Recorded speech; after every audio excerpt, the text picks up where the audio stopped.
on. He is a congressional candidate in the first district in Colorado.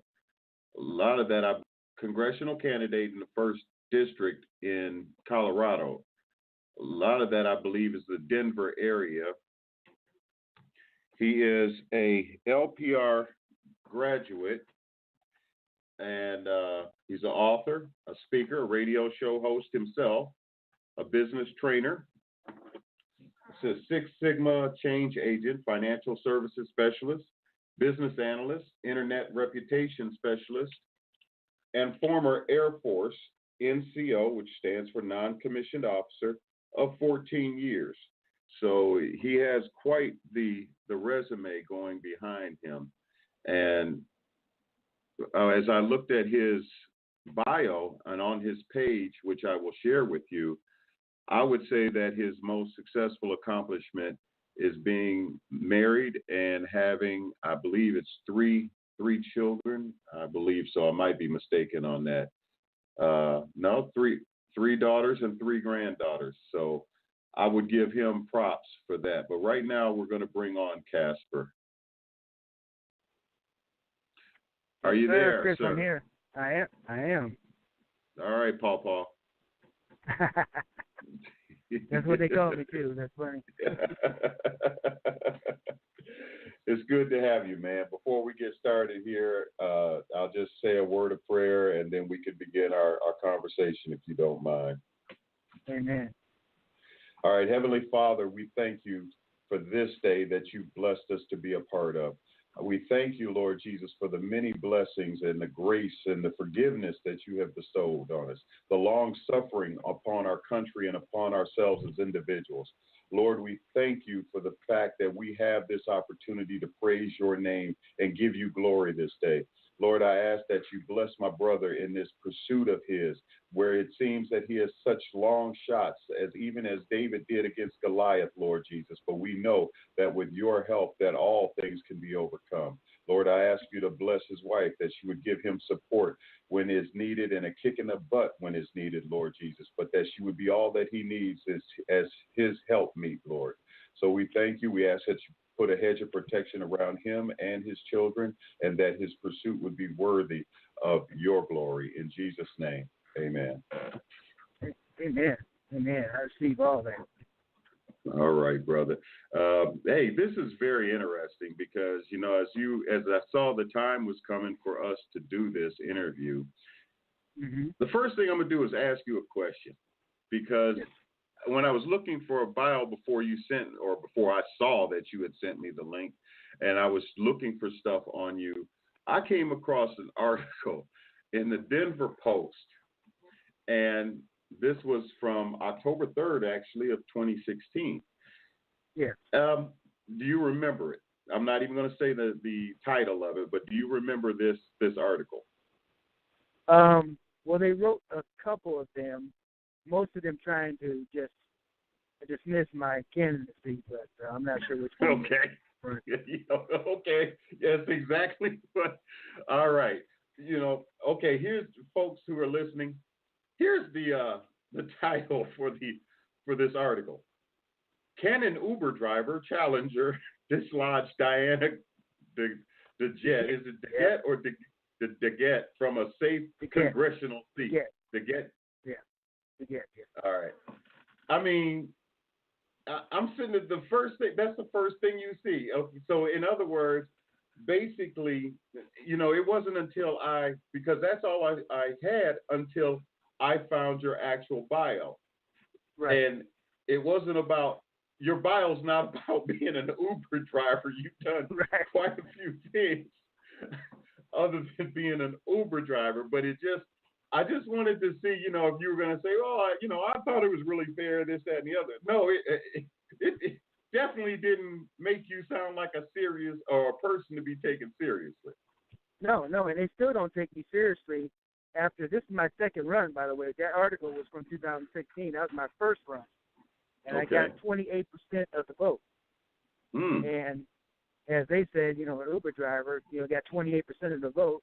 First time ever running for any office. Period. Only had $50,000 of contributions, and I got 28% of the vote. So they That's can amazing. dismiss me all they want, but I thought that was pretty impressive. Well, especially says in the first paragraph, it's talking about Charles Casper Stockham knows he can't contend with whatever her name is, $1 million in fundraising. $1 million. Yeah. Well, I don't need to contend with her money because, as you said in the prayer, it's not my fight anyway. And my dad got all kinds of money. So I mean, if I was concerned about how much money she had, I wouldn't even run. Mm-hmm. I mean, it's pretty much irrelevant. If I need to win this race, I will win it, and I will do everything that I need to do to make sure that I'm obedient in the process. So at the end of the day, if it's not for me to win, okay, fine, but I'm going to make sure that I'm just obedient, following the will. Amen. I'm not sure if you're aware of, but in 2010, I was on the ballot here in Michigan for lieutenant governor, and I ran on the United States Taxpayer Party of Michigan. Say that 5 times fast. Oh, but right. it's actually a state affiliate of the Constitution Party, and they make it. This system, I can't stand it. I really can't, because it's so rigged in favor of keeping people between the illusion of choice, as I and others call it. But I didn't run. I mean, I didn't campaign, as you could say. I had a terrestrial radio program. I had about 50,000 daily listeners Monday through Friday. And I managed, to be serious, I thought I was probably going to get about 20 votes. And that was people in my church and, in the family around town or whatever. But I ended up with 21,000 votes. And it was strictly because of the radio program. But, considering you're talking about 28%, what I'd like to ask you is, since you're like really, you're in this fight and you have spent money, whether it's 50,000 or 5 million, what do you do? What do these people do with all this money? How does money, why do we talk about money in politics? So that, I just want to ask you your opinion on that. Yeah. So most of the big money in politics does not even go towards the campaign, if you will. It mainly goes towards consulting fees and surveys, and I mean some of these surveys they do for polling, I should say, in the community cost tens of thousands of dollars just to do a poll in the community. So a lot of the money doesn't go towards the actual campaign. It goes towards these consultants telling them, you need to spend more time over here. Oh no, okay, now you need to spend more time over here in this community or that community, or talking to this group or that group, or change your messaging to make sure you include the Jewish community or whatever. Yeah, that's where it goes. So you mean to tell me when I was even having my name on the ballot, I was on the wrong side? I should have been getting a consultant or whatever abbreviations behind my name so I could hook up with somebody? Yeah, you need to become a political consultant. That's where the money is. My goodness. Yeah. And these people get paid lots of money, you're saying? Yeah, lots of money. And from my perspective and opinion, I mean, I have some friends who are also running, and they're talking about their consultants, and I'm like, I wouldn't pay them 5 cents for that information. It's pretty much worthless from my vantage point. The thing about my race, Chris, is that I'm running as a Republican, and the area is it's a Democrat, progressive liberal Democrat area. Plain and simple. It's the inner city of Denver. I have to appeal to a lot of different people in order to get the vote. So I don't even care what your affiliation is. I don't even check it before I talk to you. I just talk to you about what I'm doing in the community, what needs to happen. I don't care if you're Democrat, Libertarian, Presbyterian. It doesn't matter. Okay, I'm talking to you about what needs to happen and what we need to do to save our city. Well, you says here, now I'm looking at your bio, and it says that you lived in Colorado since '89 after exiting the Air Force. So yes, folks, he has done something besides drive for Uber. Like I said, he's been in NCO after 14 years.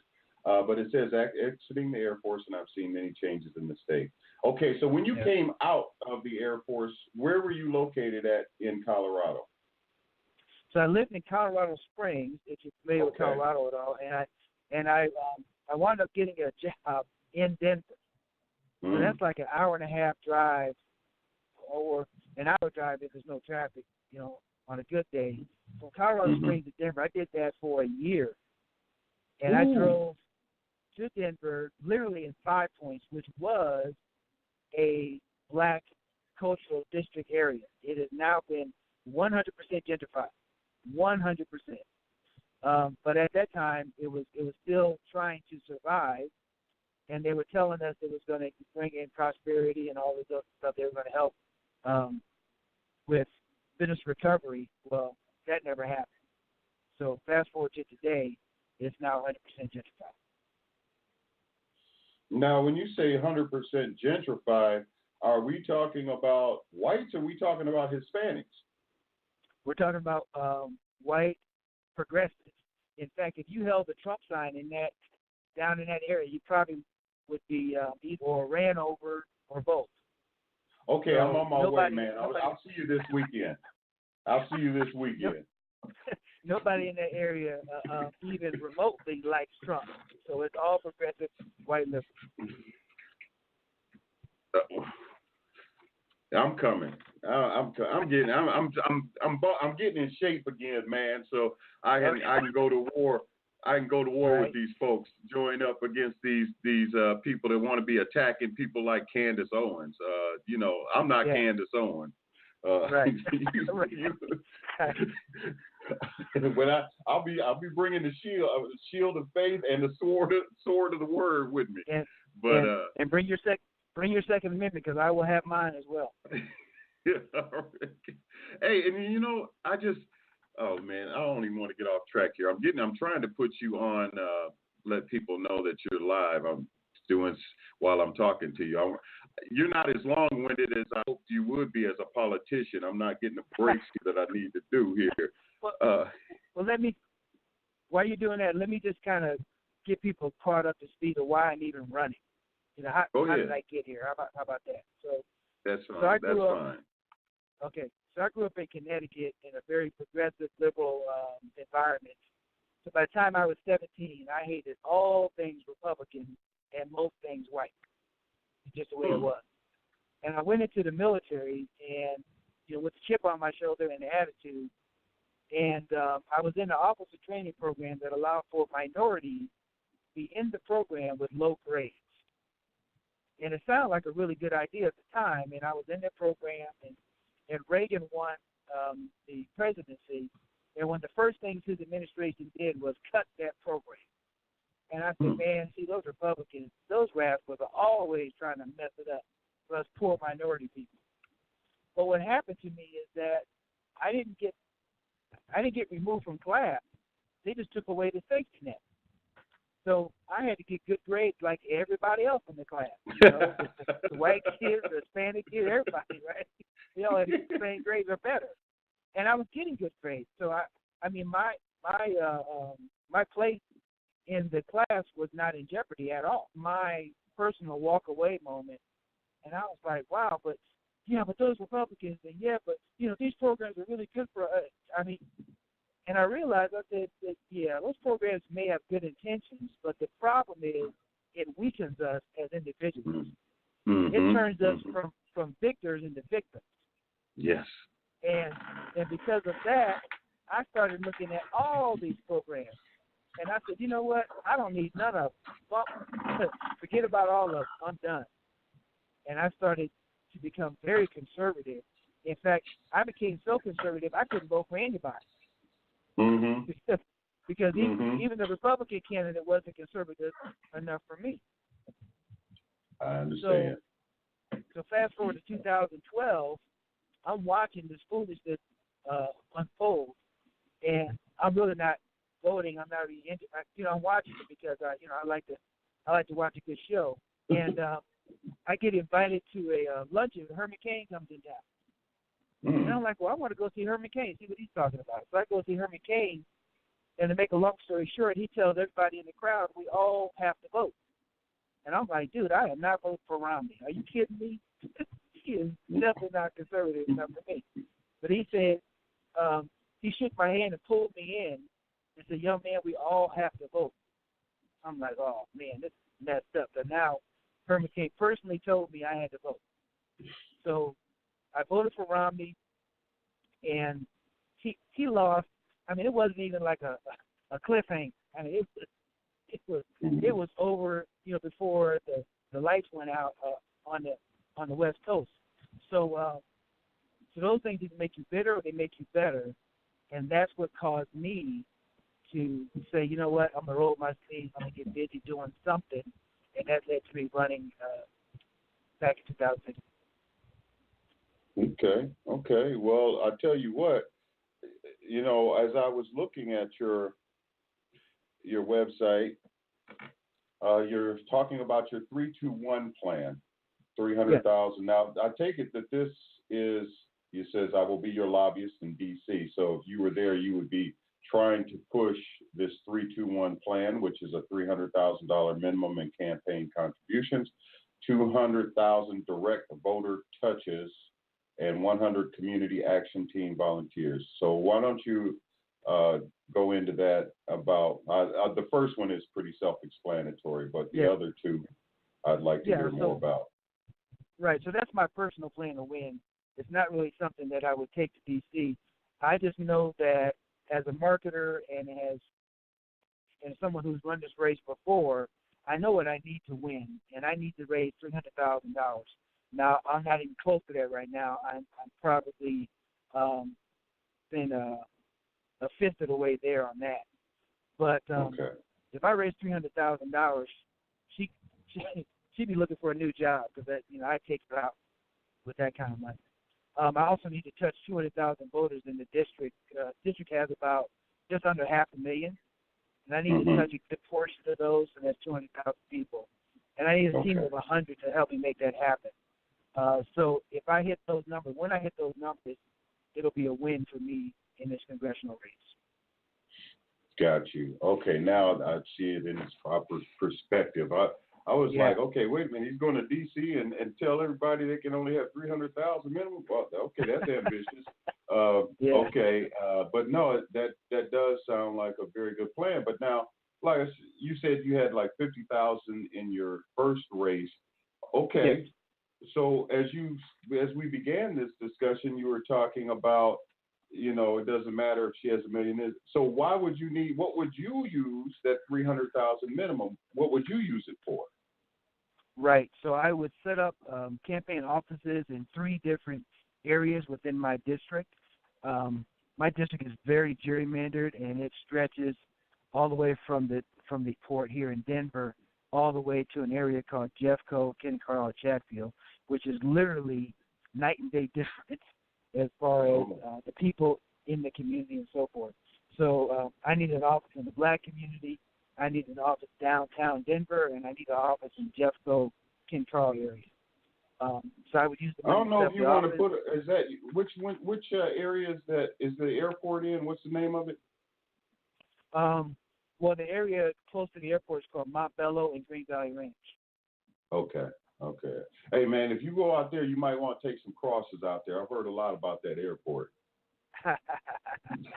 Well, I wouldn't be at the airport. I'd be in the vicinity. I got you. All right. Well, it says now we get the problems that I will directly address.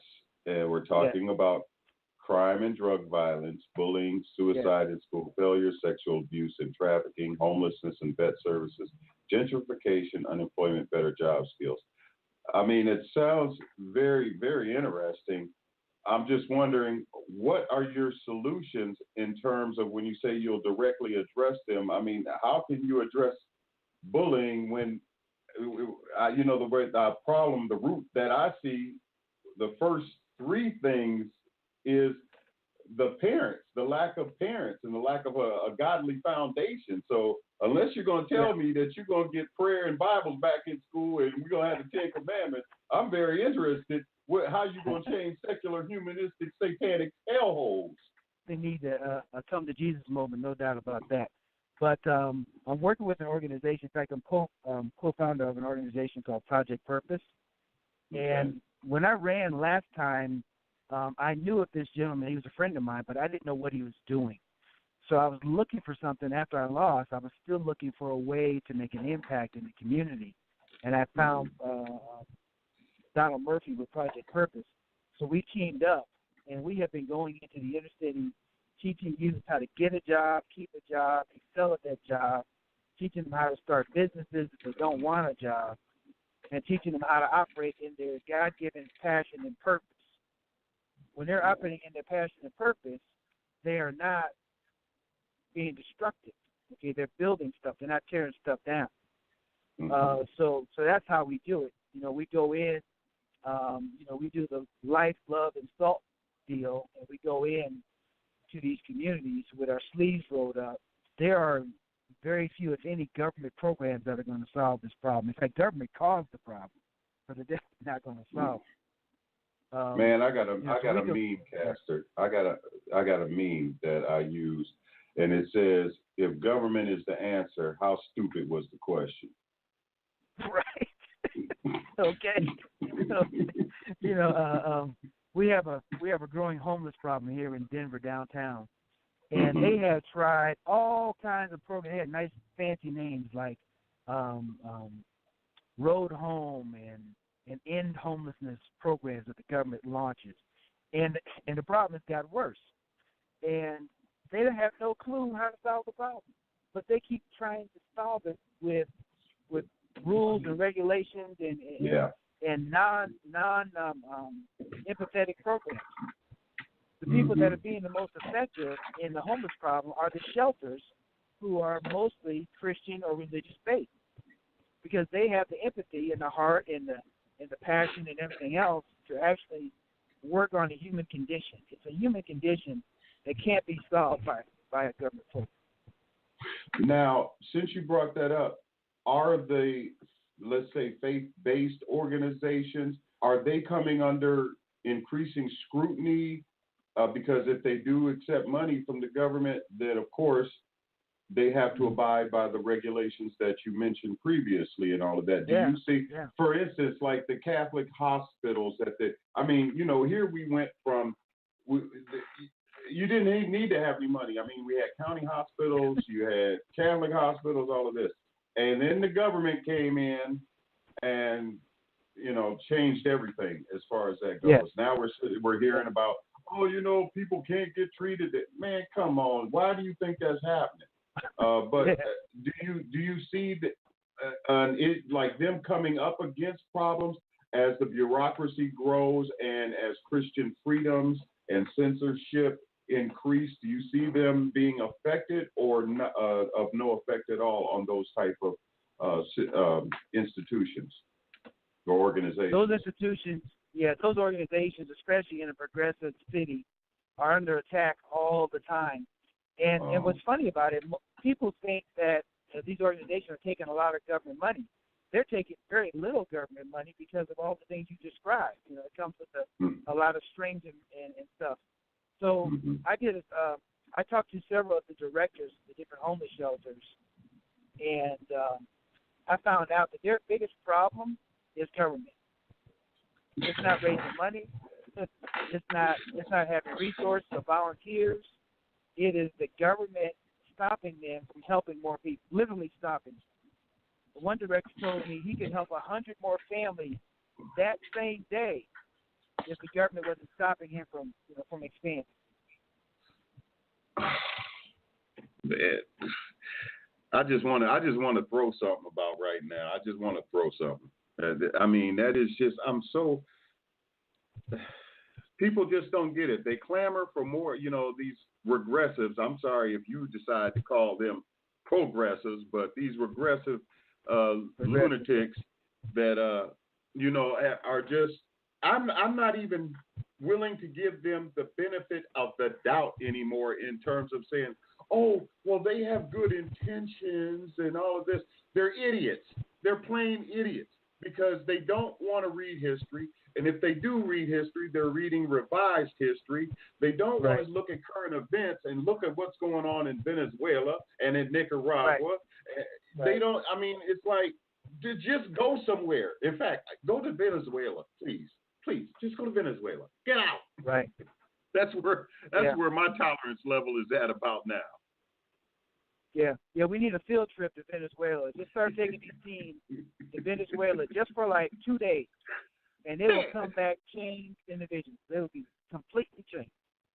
All right, I'm going to agree with you. The teams, since you want to, yeah, we'll take the teams down there. Anybody over, say, 25, we're leaving them. Oh, I'm sorry. This is a one-way trip. Didn't we tell you? It's one way. Have a nice life. Yeah, exactly. In your socialist utopian paradise. Oh my God! But yeah, where they're eating the family pets to stay alive. Yeah, a trip to the zoo isn't what it used to mean. That's for sure down there. Looking for the next meal, going to the zoo. Man, that puts a whole new meaning on the term petting zoo. Right. So, but let me see. We got about 2 minutes here. Well, let me get back to your webpage because I was looking for something I wanted to share. I couldn't find it, and I'll do it over the break here. All right. Now, sex abuse and trafficking, which is big news. Yes. Oh, shoot. We only got about a minute right now. But let's just touch on it. What do you see? Because as I understand, there's a big Hispanic population, a lot of illegals, in Colorado, basically almost a sanctuary state. So what are you seeing there in that area? Yeah, it's a sanctuary city, not state. The state is fighting Denver over the sanctuary status. And because we are right in the crosshairs of two major highways, Highway 70 and Highway 25, it's a very convenient place for the traffickers to stop and sell their goods there.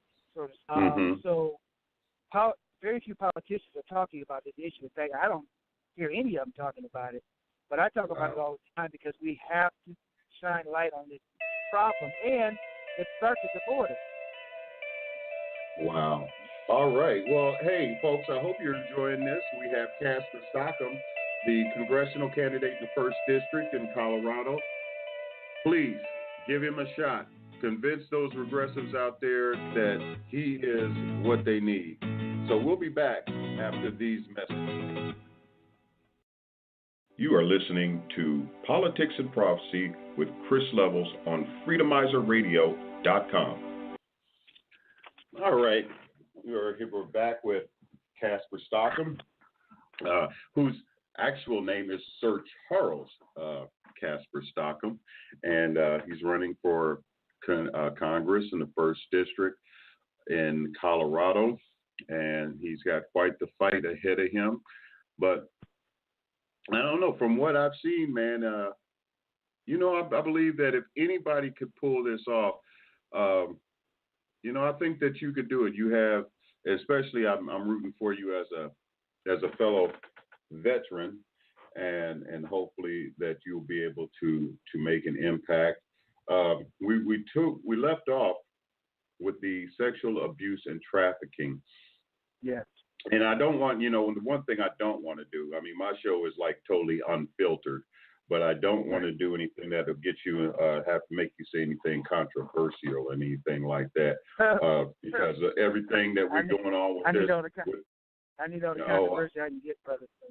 Oh, okay. Well, hey, man. Well, you're in the right place because you might get picked up on. Somebody might hear put up something on Twitter that I say crazy. That's for sure. But with this sex abuse, what we got going on at the top echelons of government, in religious circles, especially the Vatican, and all of this, which we know we've had for years. But I also know that it has gone on in the Protestant denominations, although I don't think to the extent that it has in those areas. But it seems like, that America, a lot of Americans want to just put on blinders and not realize that, we lead the world in exportation of pornography. a lot of men, that Jeffrey Epstein wasn't, Indian or Bangladeshi or whatever. He was an American down there, with all of this. So it seems that we really do have a problem. Now, since you put that on there, what would you do to address that problem? Right. So before I finish out that conversation, I want to give a quick shout out to the Black Pack, who is helping 8 congressional candidates across the nation, myself included, who are veterans, but who are also Black Americans, with our race. They're bringing awareness to our race. So I want to give a shout out to the Black Pack. Pack. Okay. Yeah. Anyway, so at the border, we are now complaining about separating children from their parents, but the real issue is that what they're not talking about is part of the reason why that policy is in place is because some of those adults are not the parents of the kids that they have. Correct. They're actually sex traffickers, and the only way to find out what's what is to separate them and start asking them questions, like, what's your child's middle name? What's your child's birthday? Give me some distinguishing birthmarks on your child, or something that lets us know that they are actually their parents. Because guess what? They don't come with papers. They don't come with a nice little embossed birth certificate saying that is my child. So the most humane thing to do is to separate them, to find out and make sure that they're not being trafficked, because that happens a lot at our southern border.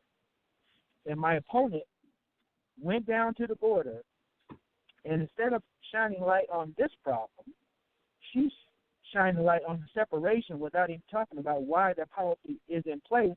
And by the way, Clinton put it in place, signed the law, and she's been in Congress for so long. She was one of the Congress people that voted for it. So instead of going to the border to shine light on what's really going on, she just went down there for a photo op to talk about the separation. So I would do the exact opposite. I would go down and shine the light on the sex trafficking that's going on and why we have some of these policies in place. And if you really care about your children, don't bring them to the border. Okay, there are other better ways for you to handle that situation. Now, have you had any debates with her? Last cycle, she decided to not debate me, and because she's an elitist and a regressive, she was able to get away with it. We're trying to pressure her now for a debate. We may or may not get one. She's probably going to hide like she normally does because she can't from the media to make sure she debates me. But I'm not a politician, but I'm no slouch. And if she debates me, I will win. Well, the reason I brought that up, Casper, is because I was thinking,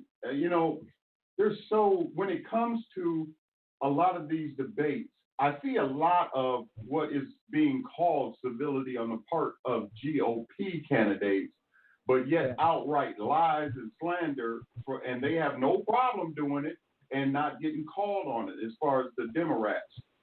They don't have a problem with it. And I'm tired of it because I'm a street fighter. And, just what you mentioned, the fact that woman has been in there for 20 years, was there when Clinton in 1997, when he put that in place. I mean, that would be one of the things that I would just I'd jump up and down like it was WWE wrestling on her. Right.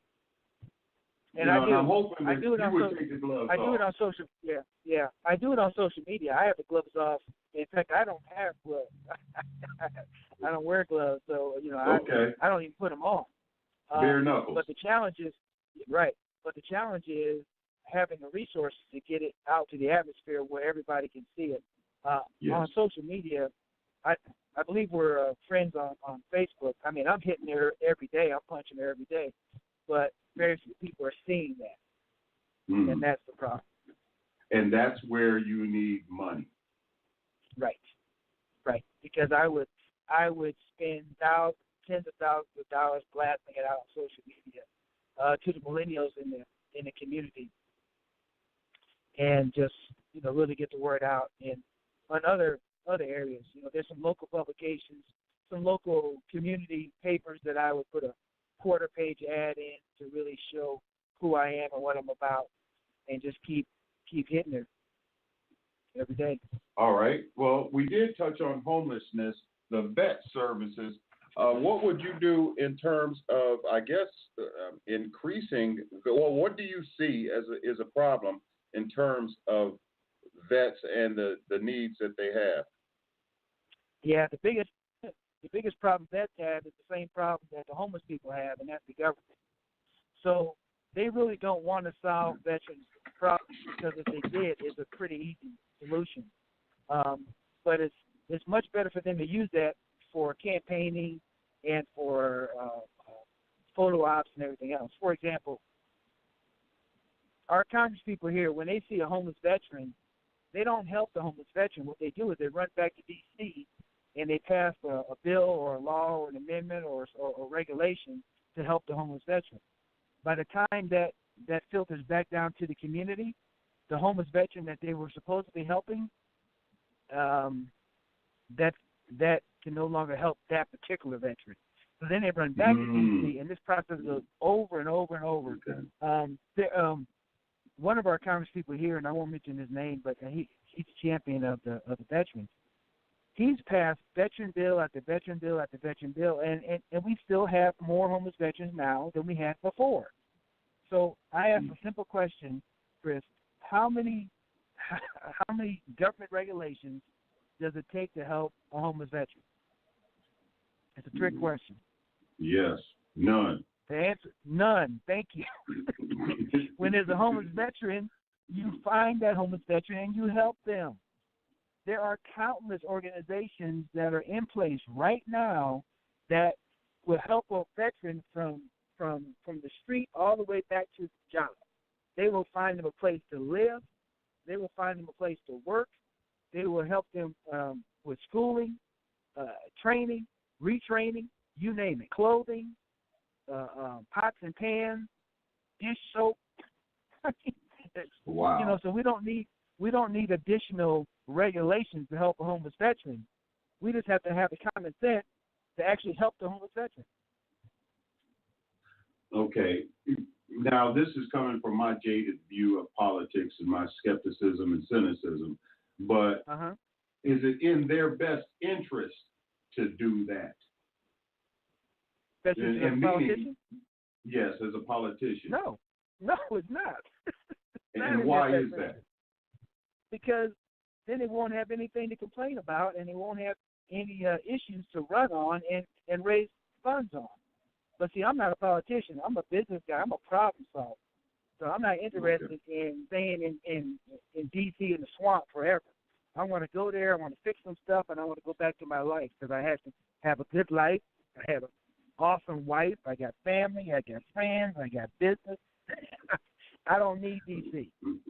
Well, just be careful about those parties and getting a roofie and then having pictures taken of you and then compromising positions and the NSA coming at you telling you going to do this and you going to do this and, because that I'm joking, but yet I'm not joking.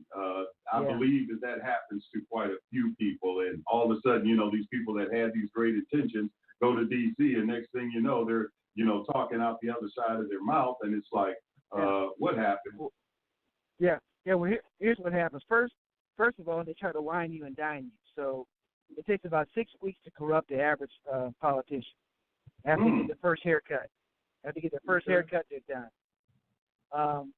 And then after they wine you and dine you and they can't get you to flip, then they, try to offer you something that you want. In other words, they say, hey, I see you have this great program and stuff, and we can probably help you with that and get you some, some money for that program. And then if you don't slip on that, then they try to find some dirt on it. They say, hey, we'll fix them. We got some dirt on this cat, And then if they can't find dirt on you, they can't flip you, and they can't wine you, dine you, then they just take you out back and you disappear. Well, like I said, we say these things and we snicker about it, but there have been congressmen over the years, mysterious plane crashes, mysterious deaths. I don't think that the average American really wants to believe how devious the people are that actually, are behind the camera or out of sight. I was going to say behind the cameras. They put the congressmen and senators that they can use in front of the cameras, but it's the people behind the scenes that are the ones that we have to be concerned with. And that's, I guess that's what President Trump is trying to do, because I'm very upset today that, in fact, I posed the question on Facebook.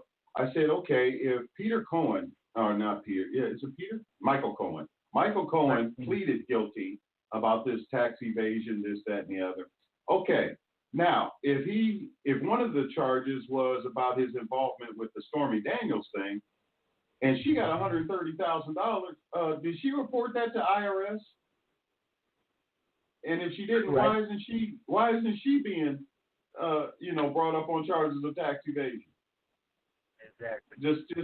Just one of those questions that, in my crazy mind just comes up with. But, we got all this stuff going on. And again, I'm on the fence because I'm looking at what Jeff Sessions is not doing.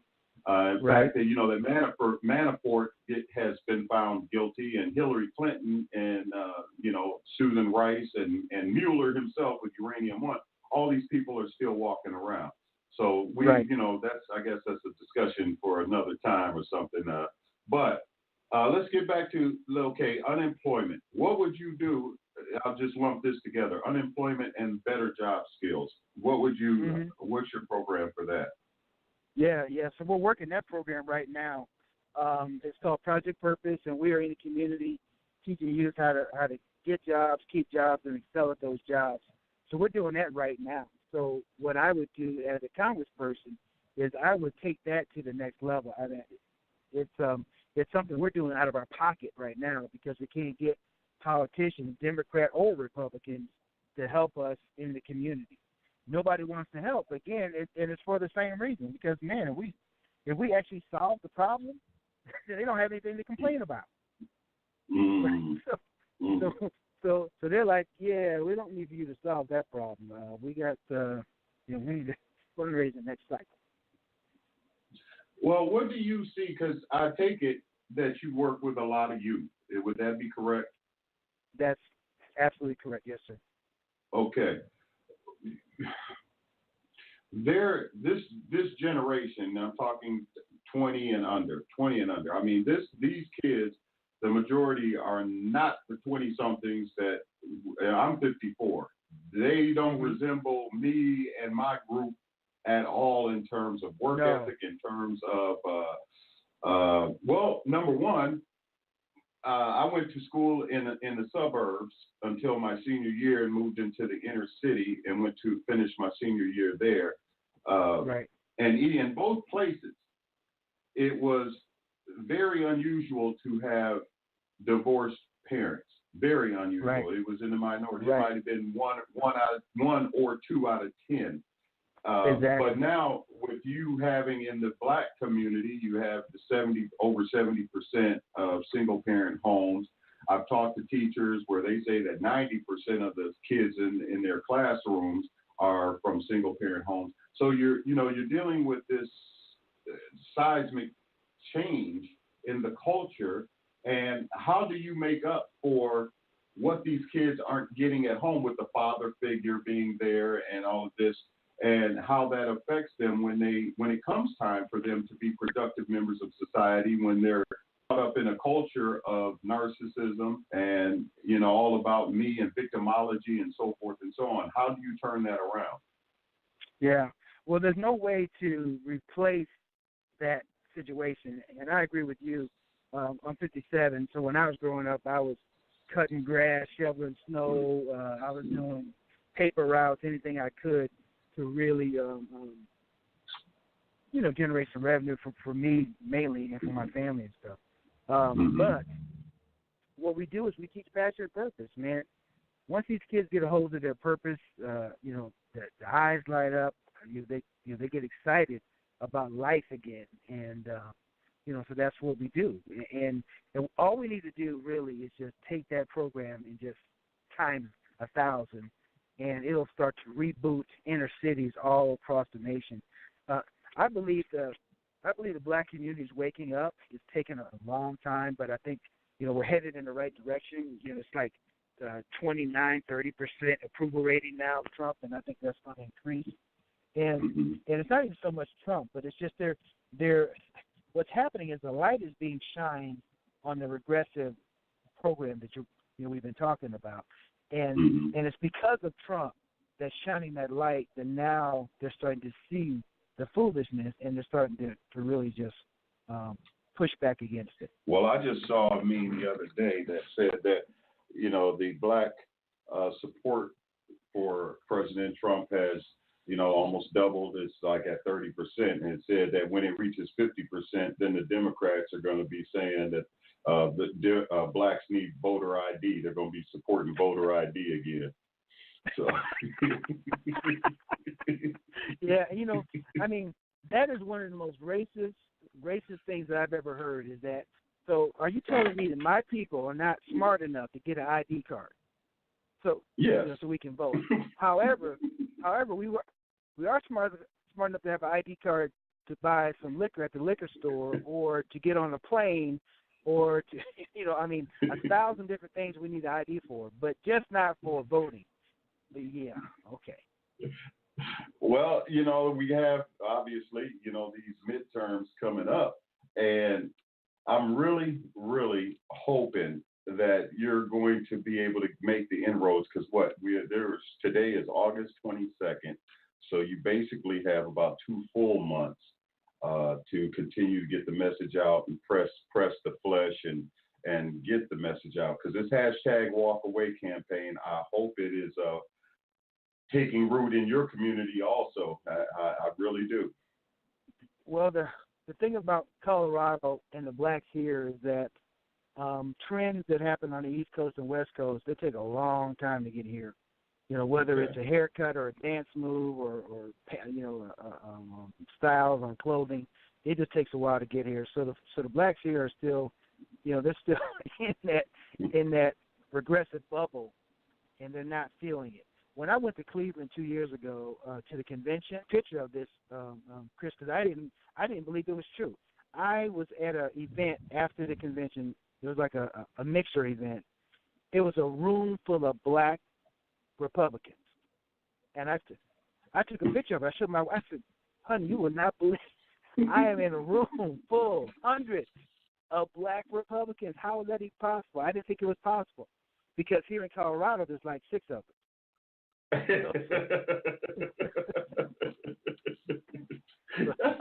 Yeah. Well, you know what? And I bet it was so nice to be among that number of black Americans, and yet you didn't hear yourself being called Uncle Tom, Coon, sellout one time. I was smiling the whole time, and they're like, "Why are you so happy and smiling?" I thought, "You can't. This image, I can't even get it. I can still see it today. I still see this image, because it was just so amazing to me to see that many blacks in the room, and we weren't, we weren't calling each other Uncle Toms and fighting and scratching at nothing." Mm-hmm. Yeah. Well, you know what? You probably ran into some friends of mine. Because that's one thing that I'm enjoying about coming back into this forum. I've been back on since March after a long hiatus, and networking with a lot of blacks across the nation. I'm talking from D.C. to California, yes, that I'm able to network with now. And we are, talking about having like national conventions and coming together and brainstorming and all of that. So I'm really looking forward to that. But you know what? Here we are at the end of the hour, and I want to thank you for your gracious gift of time, and I sincerely pray for your success in overcoming the odds that you have to, and that the Lord will just shower favor upon you and continue to bless you and your wife and your children and grandchildren. And just give me a holler if you want to come back on. I'll be more than happy to do anything I can for you, Casper. Sounds great. Yeah, I just want to get a copy of this interview so I can post it on my Facebook page and website and things like that. And I am so thankful for your time to have me on. Well, I was just going to say, before I let you go, tell people how they can support your campaign. Yes. Yes, do that right now for us. Absolutely. So they can go to Casper for Colorado. It's the word for, FOR, Colorado.com. What I would like for your audience to do, because, politicians are always asking for money, and I need money as well, but if they just donate $17.76 for freedom, $17.76. If we get a bunch of folks doing that, it's going to help me just get the word out more about my campaign. All right. Well, it's going to be on my Politics and Prophecy page as well as in the chat room. So, like I said, I'll do what I can do and make sure that I contribute and encourage others to do so. So thank you so much, brother. I appreciate it, and God bless you. God bless you too, Chris. I appreciate it. All right. Bye-bye now. All right. Bye-bye. All right. That was a